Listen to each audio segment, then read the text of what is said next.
Nerede doğan? Bir gün nəsə bir dənə kişidir.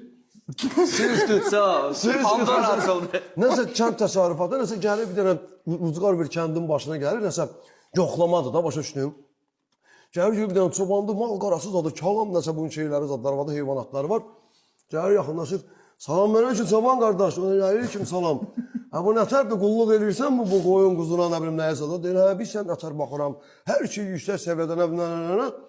Gəlir yaxınlaşır bir bax, sən xəbərin varmı bu sənin qoyunların danışa bilir? O da deyir, yox qardaş, nətər yəni danışa bilirəm. Deyir, tarixmə görüm, yaxınlaşır qoyun sürüsünə bir bax.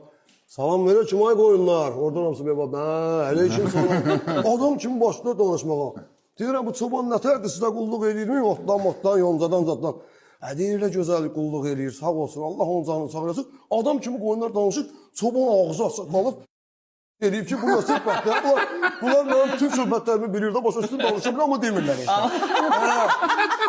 Neyse, keçir oturamdan, keçir oturamdan, keçir oturamdan, Bəlkə başqası. keçir oturamdan görüyor danalar zaten. Yaxınlaşır danalar, salam verir ki danalar. Nətərdir bu çoban sizə qulluq eləyirmi? Deyir ki, hə, gözəl, aparır bizi ən yaxşı, tarlanın ən yaxşı otlarından yedizdirir, yoncadan, südümüzdən, zadından, həm sağır balalarımıza da super baxır, sağ ol, Allah onun balasını saxlasın. Gəlir bir yaxınlaşını baxır, görür ki, pəyənin içində elə bir dənə eşkəkdir, bağlayıb eşkəyə. Qalib bey bax, ay çoban qardaş, nətər də bu eşkəyin? Danışa bilirmi? Danışa bilirmi diyorsun ki bunun sırası konter aparır bir şeyi.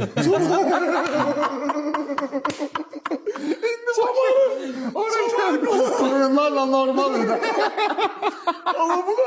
Ama bu aslında normal eşeğe yakınlaşan kimi. Bakır görünce bu konter aparır.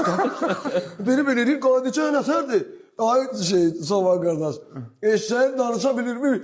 Ay konter aparır. Bitirlər ben dedim lan benim var. Allah hamd olsun qardaş. Danışır ama yalan danışır.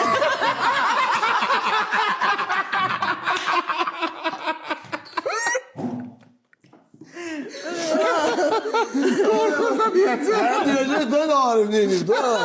Diyecek danışır ama Allah'ın dostu yalan danışır.